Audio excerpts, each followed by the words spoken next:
So a little while ago today, I was at this spring, this natural spring. It's a misnomer to call it a spring. It was, I think of it as a natural swamp. There's this place called Ein Levan, outside of Jerusalem, outside of the zoo. Keep going. Past the aquarium, the new aquarium, where I heard all the fish died, so they're not opening it. It's probably connected to the Mayan I was just at. So we arrived there and we're all ready to swim. Go up and you hear splashing and everything. Sounds great. Well, not really, because it means it was crowded. And we go there and, and my little one, Shefa, 7, looks and said, "I'm not going in there." I'm not going in there. Oh, it's all over. It's all over now. And, you know, Tiveret went in because she's like that. Because the day before when we were at the beach, she asked me, if you had a cup of salt water or a cup of swamp water, which would be worse to drink? She asked this kind of question. I'm like, I don't know, and I'm not going to find out. That's not an experiment for you to do, okay? You know, it's the type of question she always asks, like, would you rather die freezing or burning? You know, those types of things, right? Swamp water or salt water? Okay, what's next? Piano falling on your head or harpsichord? Harpsichord. It's lighter. So, so yeah, we left, but there were lots of people swimming in it. I mean, the water was green. If you put your hand in this much, you wouldn't see your finger. And it reminded me of being like at the Ganges, where you see people swimming, and you think, how can they do that? Like, what are they doing? You're standing there at gas, and thinking, they're swimming in this? And I'm sure they're swallowing it too. But, you know, they're happy, having fun. I kind of felt that way. You see, watching these people having fun. So, like, for them, the water was no problem at all. And you go to the Ganges, Varanasi, it's like 20 meters from dead bodies, and they're swimming and smiling and laughing.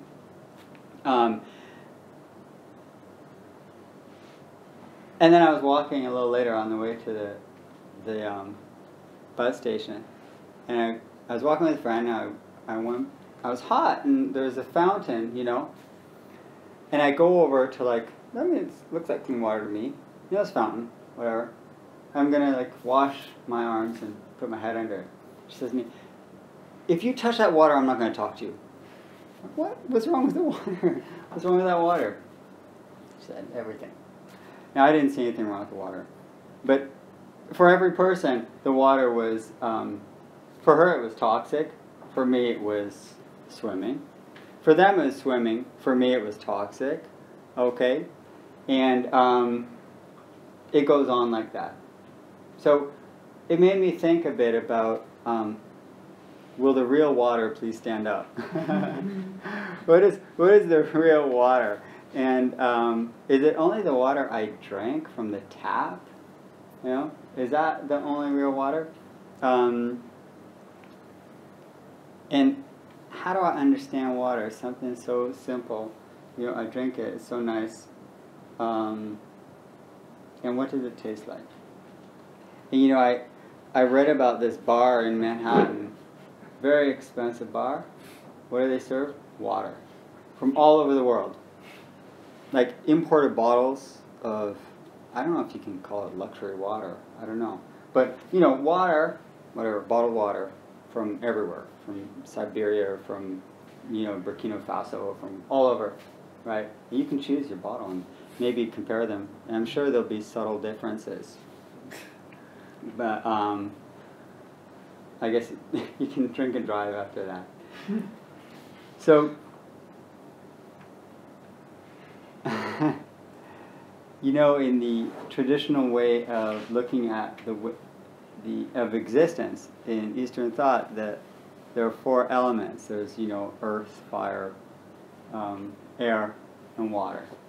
And it's not just that people have different personalities. That's kind of a pop psychology thing. But in terms of our physical manifestation, you know, when you breathe, you are, you know, there's oxygen going in your body, and you are composed of the air element, and there's a lot of fluid, I think 60 or 70% of liquid. So there's a water element, and there's an earth element, meaning, if you take all the water away, you have these minerals. There's a pile of it, I don't know, 2 kilos of it. Okay? You can find copper and magnesium and all these elements in your body, iron for sure. Taste your blood, it tastes like iron. And there's a fire element. I think the majority of our caloric needs are used to keep our bodies at 36 degrees. Like there's a slow fire burning in your body. And if that fire starts to go out, you get hypothermia and die. And when you're dead, you're cold, right? So to be alive is actually to have fire, okay, to have heat. And there's something really incredible that the body is producing heat. I mean, what is that fire? And we call it life. But it's very unique to mammals because a lizard is alive and it's cold, right? And fish are alive and they're cold. So there's something about being human that has the fire element, which is pretty interesting. Plants don't have it. But there's another distinction we make, okay, in terms of especially the practice of the Dharma and the Buddhist teachings. Don't worry, I'm going to relate to water.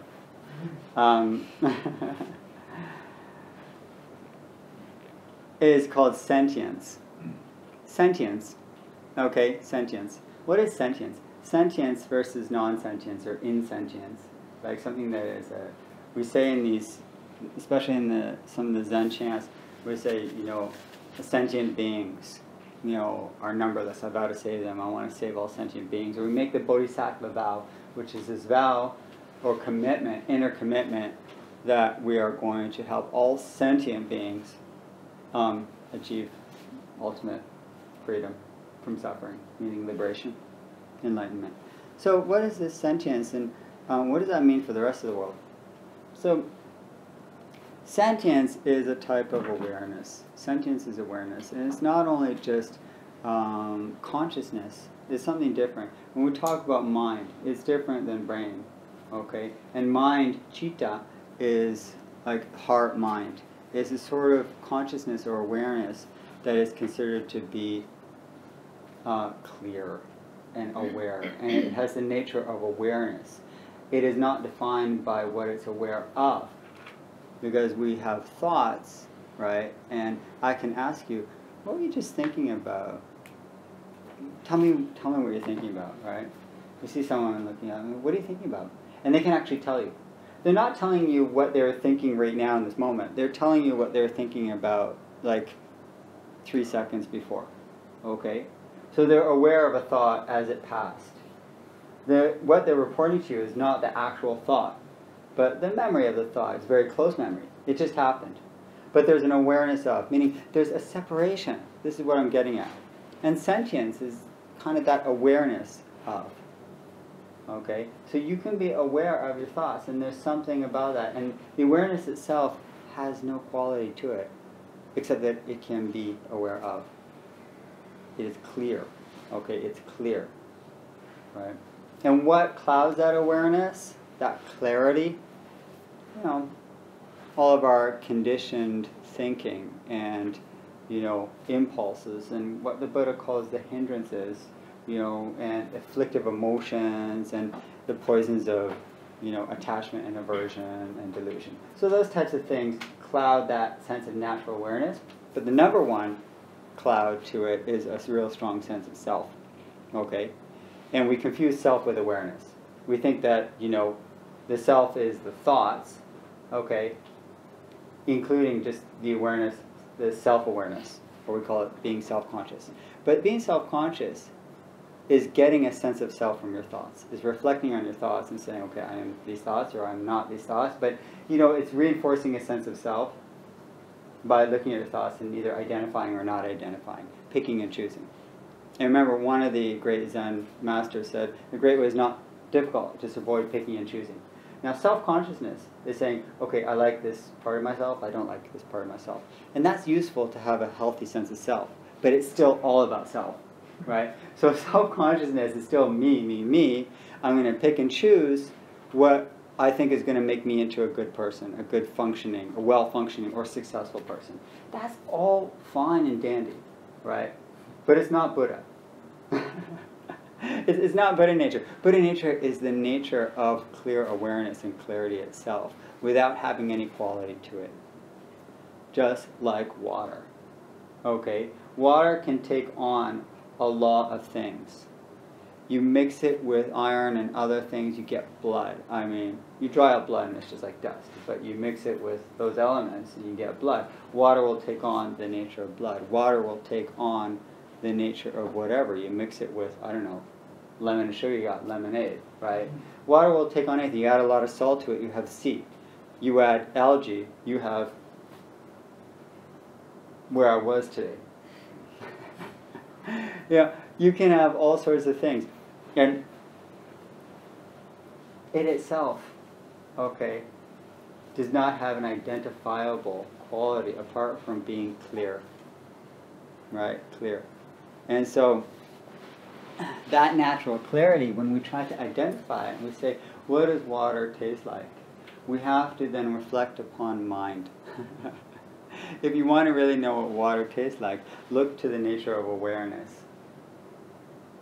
And so one of the questions we ask in meditation is, who are you really? Who are you? And you start to notice all these passing thoughts and the anicca, the impermanence of thinking mind, okay? And it's hard to identify, the true self, right? Who are you really? And especially over time when you've noticed a lot of changes, and you start to say, yeah, but there's been a continuation, right? A continuity of me, and I can identify this as me. Yes? Or is that the process we've been doing for all the time of picking and choosing through self-consciousness, being real self-conscious, right? So that picking and choosing, as we say, on the relative, there's relative and absolute truth. On the relative truth, yeah, great. You have a sense of self. You remember you were like when you were 7, 12, 15, 20, however old you are. Okay, seems like it's a continuous sense of self. Relatively, that's true. Absolutely, though, who is aware of that sense of self? Okay, what is that awareness that can see and look? And what is the nature of it, and who is it, and what can you name? What name can you give it? The nature of awareness itself. That sense of consciousness, of aliveness, of being alive. What name does it have? What quality does it have? And when you sit and you let everything pass, this is where meditation helps us come back to that basic sense of being alive, which is not a sense of self. Okay? It's awareness of self, but not identifying with self. So, when that awareness gets mixed with all the sense of self, it's like water taking on the different flavors that we add to it. Sometimes it's good, sometimes it's salty, sometimes it's marsh, sometimes it's toilet, sometimes it's, wine, and sometimes it's almost totally clear water. What is it? What are you going to mix? What's your mix today, in this moment? Okay? How clear is that water? And the other thing about water is it's transparent. You can see through it, right? You can see through it, but you know it's there. Awareness is clear, but you know it's there, right? It's that knowing. It's that knowing. That clear and aware knowing, without a name. It's called the unconditioned. That's another, name that is given to it in the teachings, the unconditioned mind. Right? Unconditioned from all your sense of self and everything you've ever told by others or told yourself, who and what you are. What would it be like to give that a break? If you give your sense of self a break, like just for a few moments, and it doesn't mean it's not going to arise, but it means you're going to notice that arising in the same way that you notice everything else. Hello, goodbye. Right? Keep on moving. Let it happen, but don't hold on. There's nothing to identify with. It's a temporary phenomenon. In meditation, that is our attitude towards everything. Everything. Right? Now, the most difficult thing to have the attitude towards is our sense of self. Right? Because we've had so much practice in holding on to it for dear life and saying, me. You know, fight or flight. Fight or flight. I mean, what does that mean? Fight, like I'm going to defend when I feel threatened with anger, okay, or impatience, or irritation, or judgment. Those emotional reactions are the fight or flight reaction, okay, which is basic instinct of protecting your sense of self. So whenever you have negative emotion, okay, it's defensive. And the flight is trying to escape, right? And how do we escape? We choose our favorite distractions instead of staying with the discomfort. The only way, okay, out of this mess is through it. Right? That's the only way. So the perseverance, right, there are these three pillars of Zen, it's called. There's the great faith, the great doubt, and great zeal. What the hell is zeal? Determination. Okay? Great determination, or perseverance. And that's real important, because what we find is, yeah, we have what is the great faith? The great faith is mind, faith in mind. Okay, faith in mind. What kind of mind? Not self-mind, aware mind. Sentience. Sentience. The basic fact that you're conscious is enough. Okay, and that consciousness is unconditional, meaning it doesn't depend on anything except the fact that you're alive. You know, many teachers, Mizumi Roshi, who's this great teacher, his main teaching was appreciate your life. He didn't tell you what to appreciate. It's just the fact that you are alive, appreciate that. Like, that's enough already. Roshi would say, just being alive is enough. Just being alive is enough. Really? Well, it's a nice thought. How do I internalize that to be my actual attitude, okay, when things get tough? That I'm alive, and therefore, it's already, as one of my favorite haiku poets, Isa, said, he had his 50th birthday, which was really old back then, and he said, from now on, every blue sky is pure profit. Okay? It's pure profit. Right? Now, he said that when he was 50, and he probably thought, God, it took me all this time just to realize that. We have the teachings, so we don't have to wait till we're 50. Or if you're already past 50, till you're, I don't know what. You choose your number. Your next birthday. Okay? What about tomorrow? Well, what are we waiting for to be able to appreciate the fact that consciousness is a sentience, right, is all we need. And you already have it. So, this gets back to the basic teachings in Mahayana of this division between sentient and insentient. And sentience, meaning that pure awareness, that water mind, okay? That water mind is called Buddha nature. Okay, it's actually, considered to be Buddha. That is Buddha. You're not trying to climb a ladder to get high enough so now you see everything. No, Buddha is a good view. There's always going to be a higher tower. That's Babel, right? No. Buddha is mind as it is, right? Clear, aware, nothing else. Okay? It's not about any specific content. Does Buddha mind meaning you're having really sweet, good thoughts? Generous and kind and loving? I'm sure Buddha gets angry sometimes. But he sees anger for what it is. A conditioned response that does not determine his next choice. When you realize that your mind is way bigger, like the ocean, way bigger than any single wave in that ocean. Meaning that your mind is way bigger than any single thought you may have. Whether that thought is lovely or terrible. Then that wave, no matter how big it is not going to change the nature of the ocean. Okay? So when you appreciate your oceanic mind, right, you just appreciate that as the nature. And that is when we talk about the 3 pillars of Zen. Just because I know Zen, that first pillar, great faith, is whether it's your experience or not, that doesn't matter. The faith is, mind is Buddha. My mind? No, not your mind. Okay? Mind. The mind you have, but it's not you.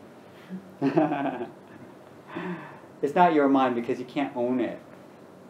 It's not your thought. As soon as you say my mind, it's like, you mean me? No. It's not you. It's mind. And if you're conscious, you have mind. So, how do we deal with that? Great faith, or trust. Right? Faith and trust, those are hard things, hard words sometimes, because our Western connotation is that it means faith in something outside of us, or something that we're part of, but whatever, it's like maybe something that's, I don't know what, somewhere in the forest.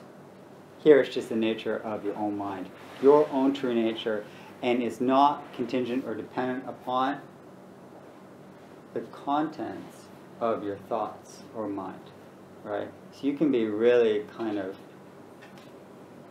upset, okay?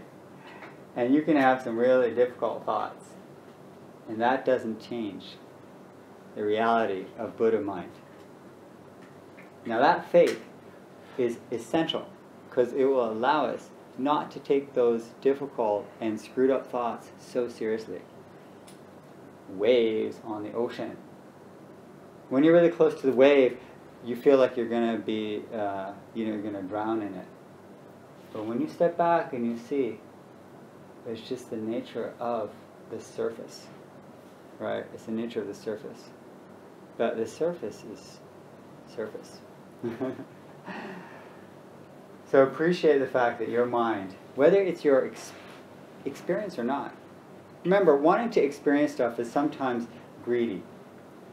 It's sometimes greedy. Because we want to own it as part of my sense of self. Right? But that's just trying to create another identity, a very spiritual one. Yeah, that sounds like a nice attachment, but it's still an attachment, okay? It's still like a big sense of self that leads to a sense of pride and leads to a sense of separation from others, because they don't have that. So,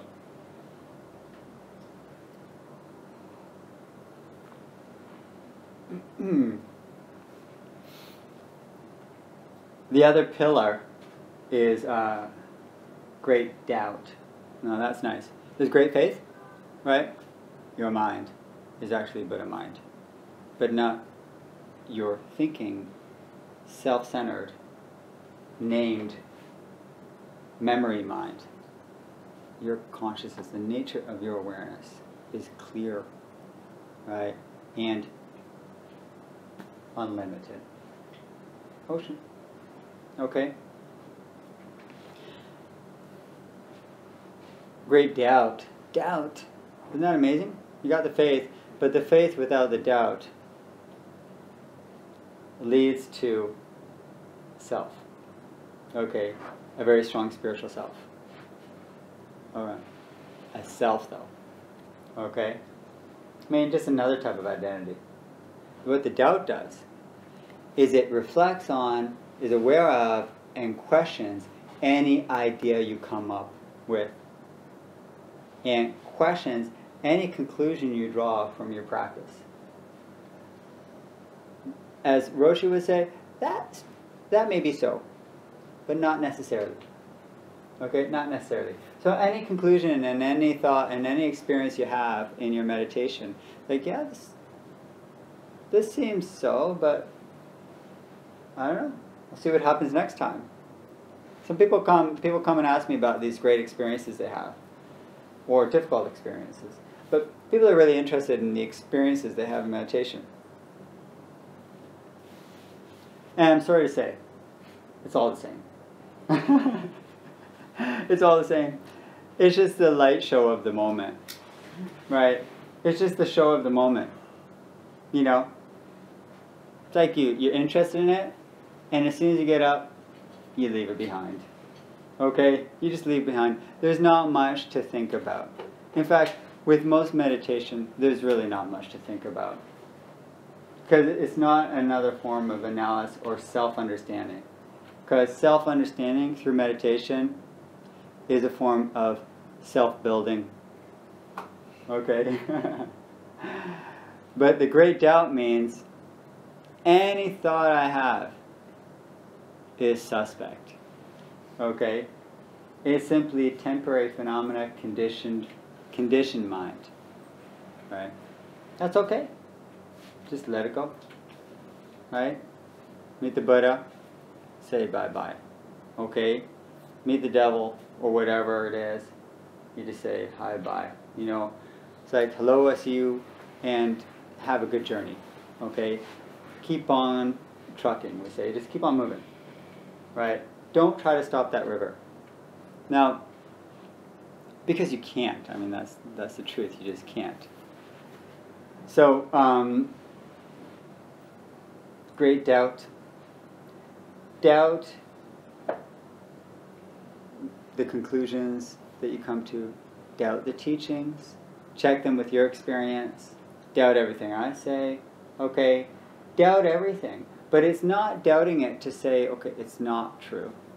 Because again, that's looking for something, you know, definite that I can hold on to for my sense of self. We want to doubt, in the sense, we want to doubt any truth that we see as, you know, making me feel me. So anytime you have an experience, if it doesn't lead to the insight of impermanence and non-self, you should question what's going on. Okay? The third pillar is great zeal or determination. Determination, right? When you're stuck, what do you do? What do you do when you're stuck? What do you do? That's great determination. Don't tell me. That's great determination. When you're disappointed, what do you do? When you're excited, what do you do? Okay? That's simply the question. What do I do with my experience? All right, great determination. Now, the amazing thing of sentience or consciousness and the great mind, the Buddha mind, that the teachings point to in terms of realizing it, what we already have, and not creating something that we don't, is that we make this vow to save all sentient beings. Sounds pretty big. Okay, sounds great. And it seems like there's a division in the world between sentient and non-sentient.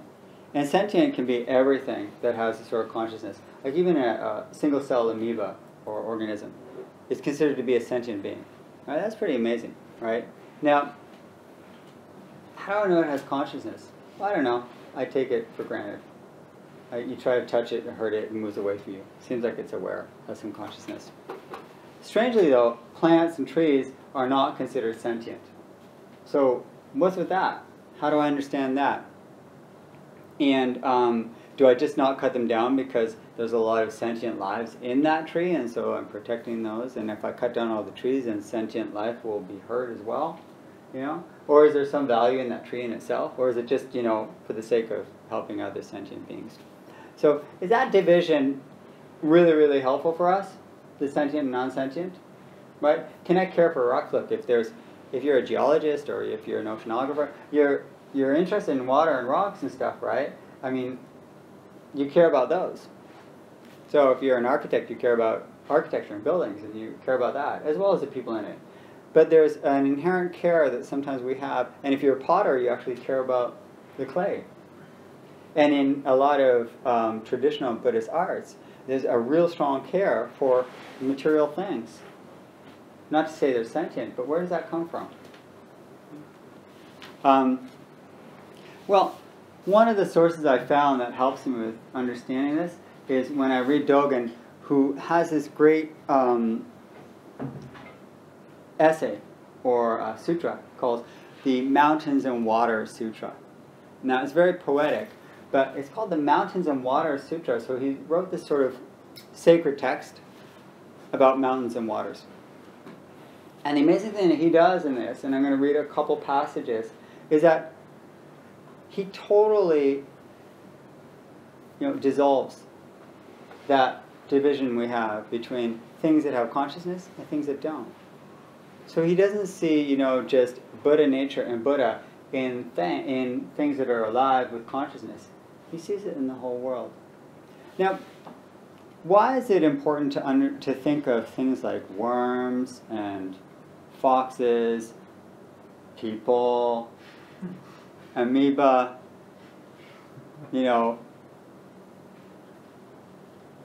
bacteria, whatever. Just think of all this stuff. Mold, whatever, in your fridge. As Buddha. Why?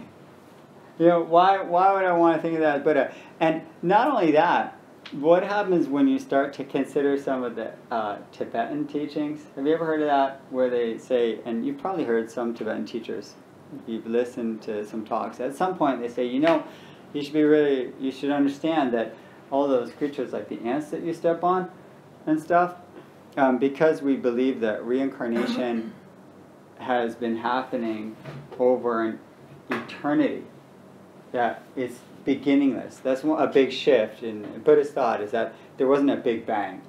It went back, it goes on like forever. There's no beginning. It just keeps going on. Now, if there's like infinite incarnations and reincarnations, then they say, well, that means that there's been these relationships that have been going on throughout infinite history. And that means at some point, that ant was your mother.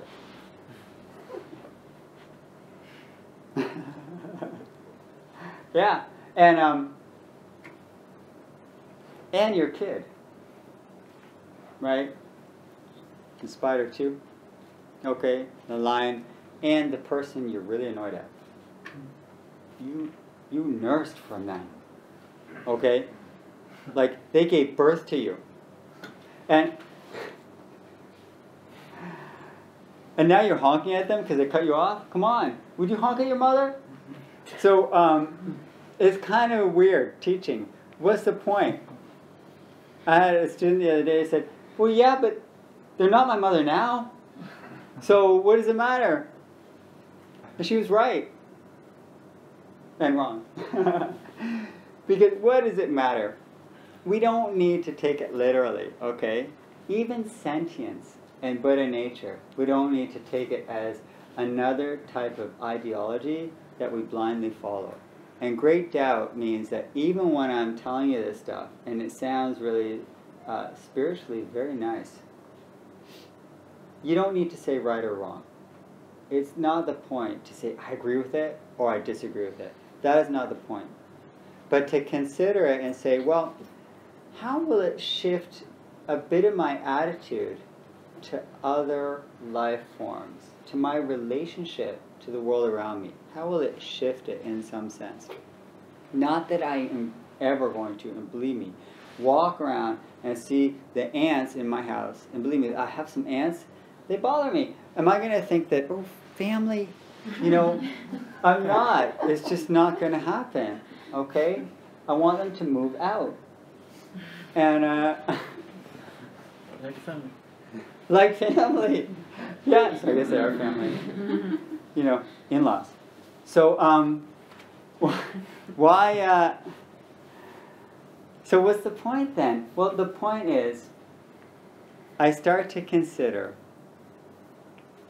I start to pause and consider that it is possible there's a web of relationship. A web of relationship that is more than I'm consciously aware of. That we have a history together. It doesn't mean a history of like mother and child, okay? But it just means that in this interconnected world, there is a network and a web of relationships that is fruitful to pause and consider. And it may somewhat influence my natural reaction to just kill. Okay?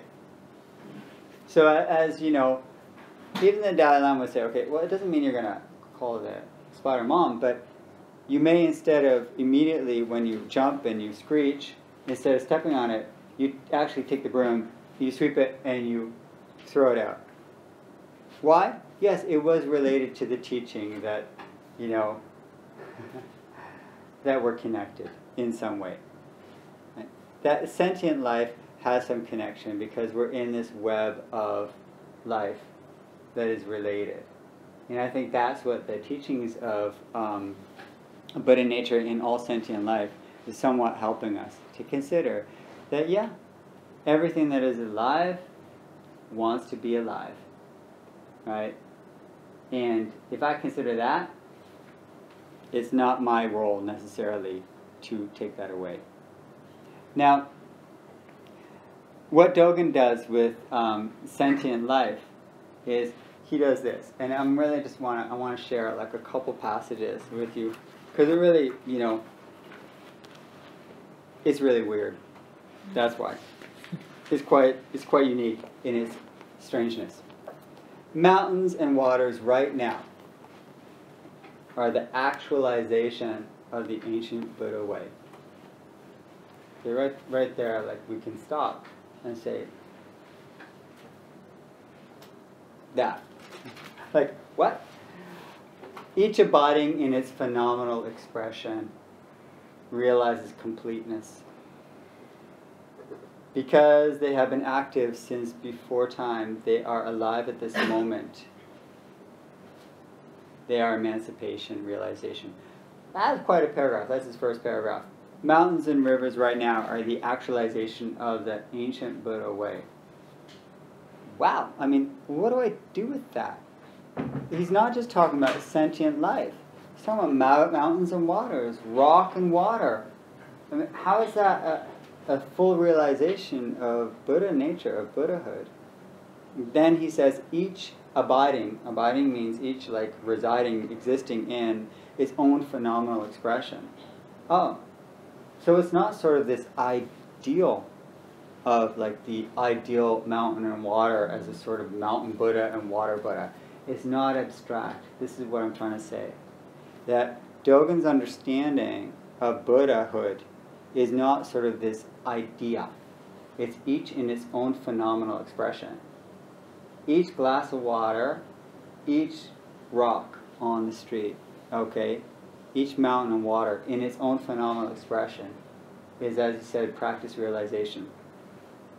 There's one other thing I want to read that will help us with this, to understand what is he doing and how do I realize that. Okay, goes on a little bit later. There's lots of amazing things here, but one thing I want to share is this. He says, although mountains and waters belong to the country, mountains and waters actually belong to the people who love them.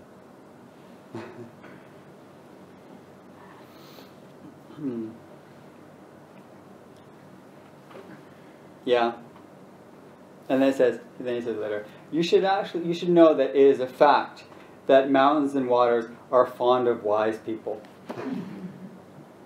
That's nice. So we should try to have a good relationship with mountains and waters. How do we do that? We become a wise person. How do we become a wise person? We love them, right? The country is not yours. The nature is not yours. It belongs to those who love it. And that is a wonderful statement because it's not an abstract realization. This is how do we taste water? How do we climb a mountain? How do you really experience the world around you? It's not dry mindfulness. There's no such thing as dry mindfulness. Dry mindfulness is conforming to an idea of what you think meditation is. But Dogen, Master Dogen of harsh Zen Ahi Monastery, which is a really, really strict place, says, you know what? You won't understand unless you love. And it's not just loving people who are nice to you. It's loving the hard rocks.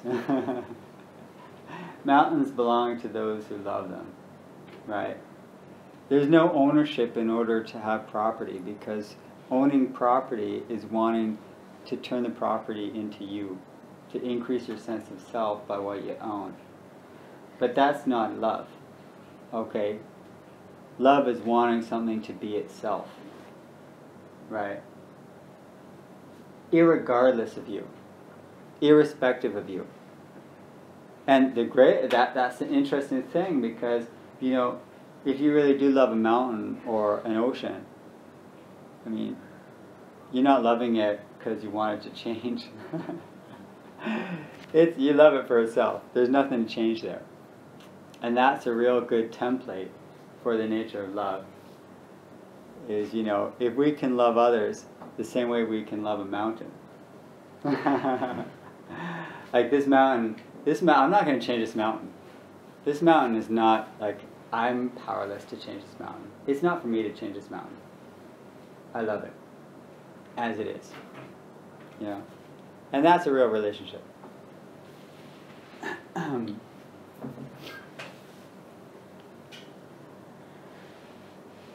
That love is the nature of sentience. It's the acceptance and the acknowledgement and the connection to reality as it is, not as we as individuals want it to be. Right? And that is the nature of mind, of Buddha mind. Nature of Buddha mind is the love of the mountain and the love of the waters, which has no quality and no taste at all. And in that clarity, you see what you love clearly.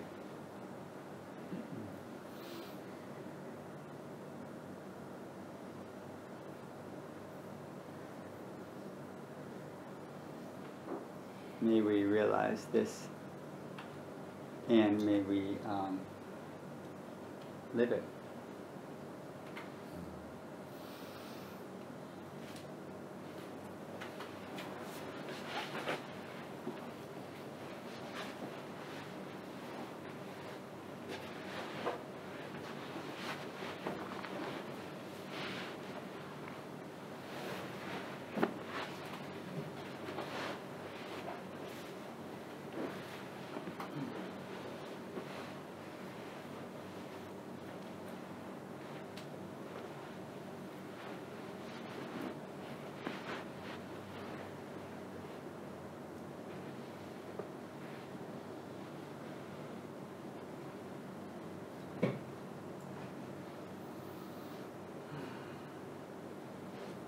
I'd like to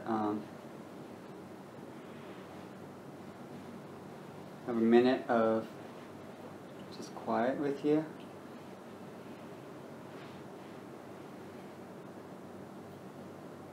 Letting all those words pass and just flow out of the mind. And coming back, and I want to take this minute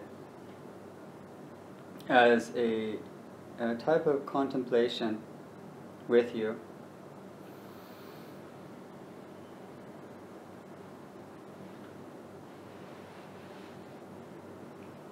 What I'd like to consider and for us to arouse in our awareness right now is the quality of appreciation.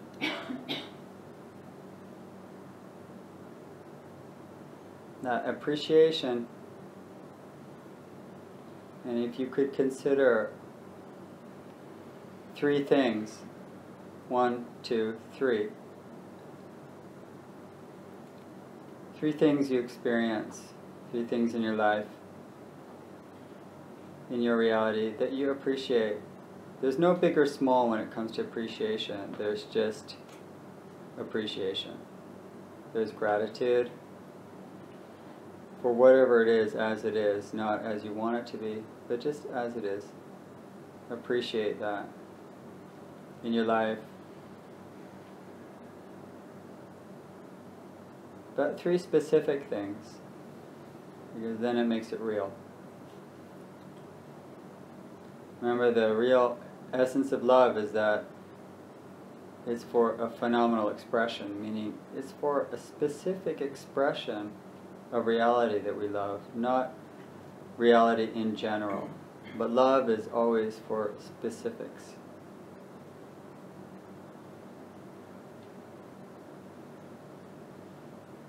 To love a person and not an idea.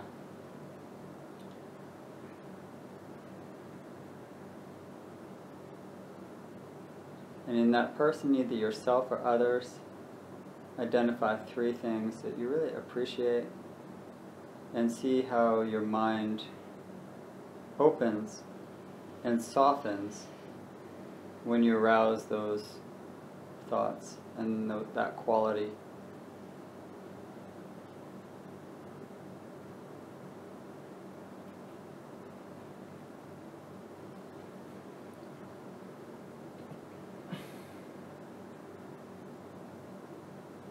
And then breathe and let everything pass. It's not a long contemplation, it's just arousing that quality of appreciation, care, and thanks.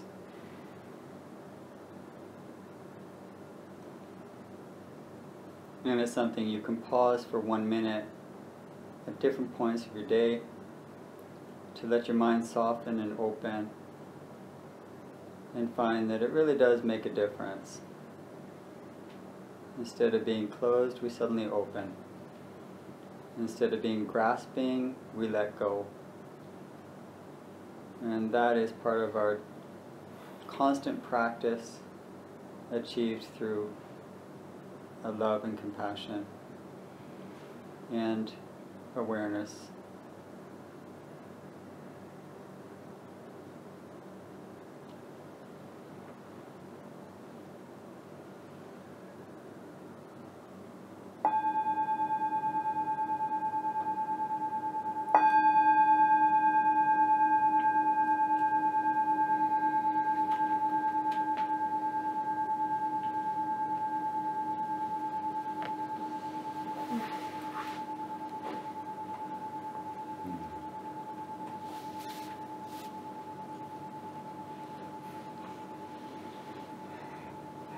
So does anyone have anything you want to say? Thank you, Daniel.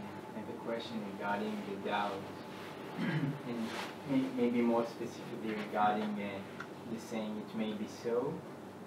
And I think I can understand it regarding many thoughts and sankharas and experience we're having, but sometimes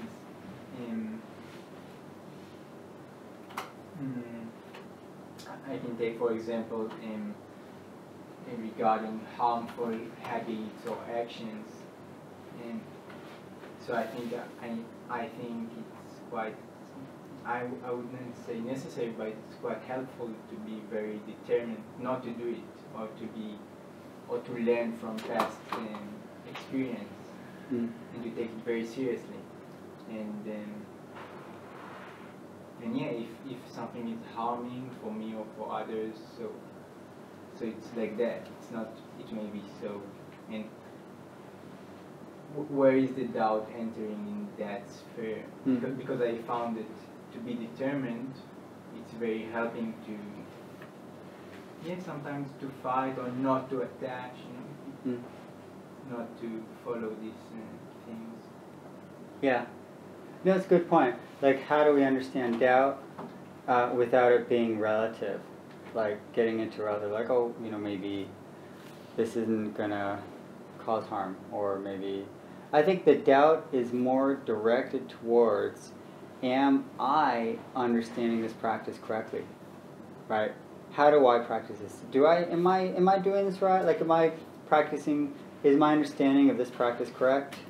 Doubting my own understanding and practice of this commitment. Not doubting the commitment to not cause harm, do good, purify the mind. I'm not doubting that. I'm not doubting the teachings. I'm doubting my relationship to them. How do I practice to fulfill this correctly? So that's the doubt. The doubt is directed towards my mind and the ideas I have. So if I feel like, yes, now I'm going to fight for what's right, doubt should come into that to say, am I really basing this on right intention? Right? And if yes, but doubt makes us more clear. See, doubt increases clarity. Right? It doesn't make it all, well, maybe yes, maybe no, maybe like is harm bad? Maybe it's not bad. Maybe doubt it. I don't know. No, it's more like, am I practicing correctly, right, according to, right understanding and right intention.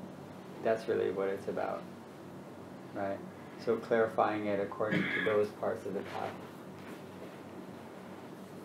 Yeah. Yeah, if you're wondering how to practice doubt, always look at your intention. Intention clarifies what you're doing by asking, why am I doing it? That's really like the number one kind of indication of whether we are actually, yeah? I have a question. If the intention is not beneficial, but it leads to a beneficial outcome, should we not do it because the intention is not beneficial, even though it leads to a beneficial outcome? Or how should we handle that? Or should we dismiss it just based on the intention? I'm trying to think of an example. I can tell you an example. Last week I didn't feel so good, and I didn't come to the meditation part. And I chose to come to the Dharma talk out of not so good intentions and violence, but it led to a good outcome. It turned out to be very beneficial for me. So, okay. Yeah.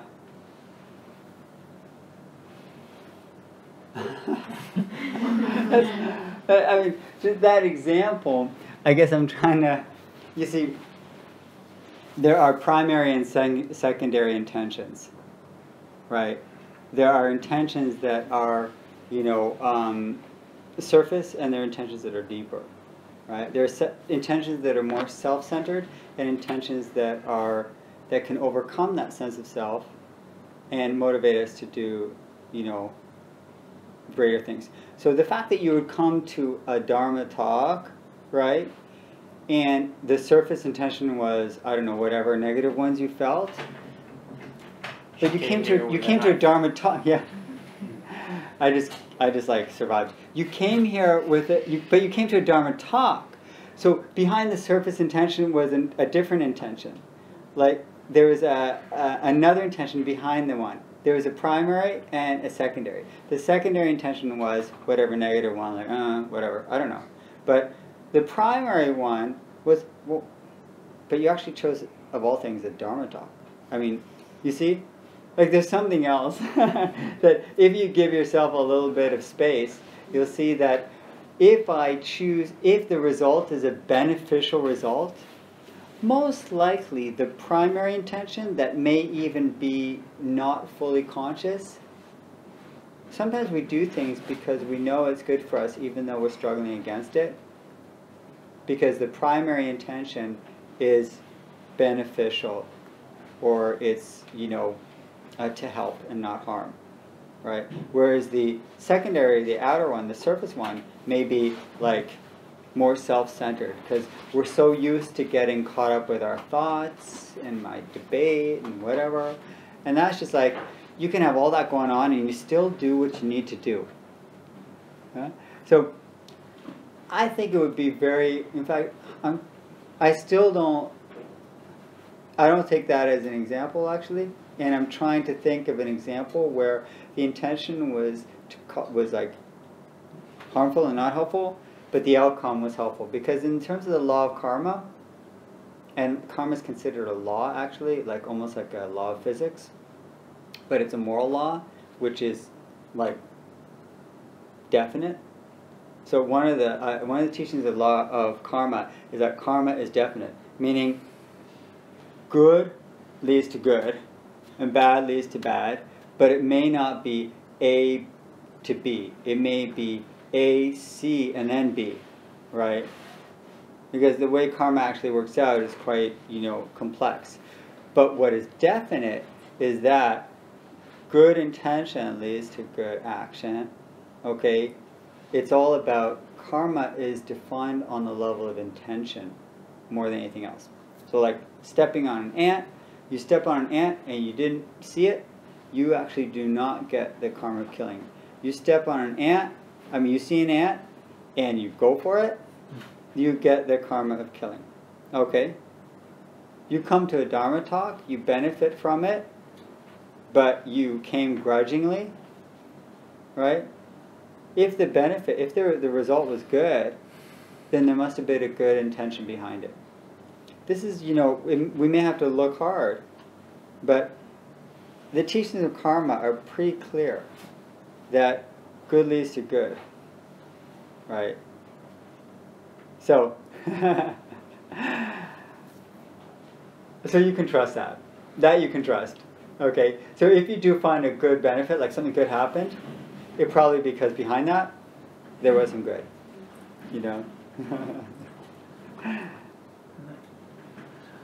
I find the teaching about not self truly liberating, as you greatly talked. But at times it can be disorienting. And I'm curious if you feel the same, or what's your take about it? Non-self is disorienting if you feel strongly identified with self, and therefore you feel like you're losing something, right? So there's a sense of like, oh no, what do I have to give up? Like, do I have to lose? What I like, what I don't like? Do I have to be kind of, oh, it doesn't matter, nothing matters, like I don't have a sense of self, so it doesn't matter. If it's taken on a sort of an outer way, it's disorienting. But if you see that non-self and having self are not a contradiction, okay? They actually are not a contradiction at all. Non-self and self are simply one reality, right? And therefore you can celebrate yourself and know that it is completely a mental construct, okay? And then, hey, improve it. Do what you want with it. But it's not, fixed. So the disorientation comes when you feel like there's some sort of contradiction or competition between self and non-self. And what do I have to give up? But in fact, people who realize non-self have a very healthy sense of self because they don't take it so seriously. So you can be whoever you want. And it's not you. So, does that help? Yes, very much. Anyone else? It's all good? Great. So have a really good evening and a good week. And it's a pleasure sitting with you.